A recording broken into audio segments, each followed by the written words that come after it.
Hello everyone, welcome to another mini blog. আজকে একটা healthy day, এরকম একটা দিন তোমাদের সাথে শেয়ার করব। সকালে একটা চিকেন স্টু আর গ্রিল স্যান্ডউইচ খেয়ে আমরা জিমে পৌঁছে গেছিলাম। এটা একটা ছুটির দিনের গল্প তোমাদের সাথে আজকে শেয়ার করছি। সানডে গেছিলাম। ইন জেনারেল আমরা ছুটির দিনে সকালেই জিমটা প্রেফার করি, আর না হলে হয় না সন্ধ্যেবেলা অফিস থেকে ফেরার পথে। তো এই আমার বরমশাই, এর জিমের প্রতি ডেডিকেশন জাস্ট মারাত্মক। আর সব থেকে বড় কথা, ও আগেও জিম করতো, বাট ও ইন্সপায়ার করাতে আমার ভর্তি হওয়া। প্রথমে আমার কাছে সাজা ছিল, এখন আমার কাছে ডে বাই ডে এটা একটা মজা। জিমে না গেলে আমার দিনটা ইনকমপ্লিট লাগে।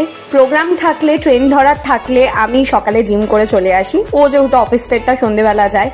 আর যদি আমার বাইরে না থাকি, আউট অফ স্টেশন না থাকি, তাহলে আমি অবশ্যই জিমে যাই। সে রাতে দুপুরে ট্রেন ধরা হলেও আমি সকালে জিম করে আসি। নাচটা যেমন আমার রিফ্রেশমেন্ট, আমার ভালো লাগার জায়গা, আর জিমটা হলো আমার বরমশায়। তো চলো আজকের মতো এইটুকুই, দেখা হবে নেক্সট ব্লগে। কেমন লাগলো জানিও, টাটা।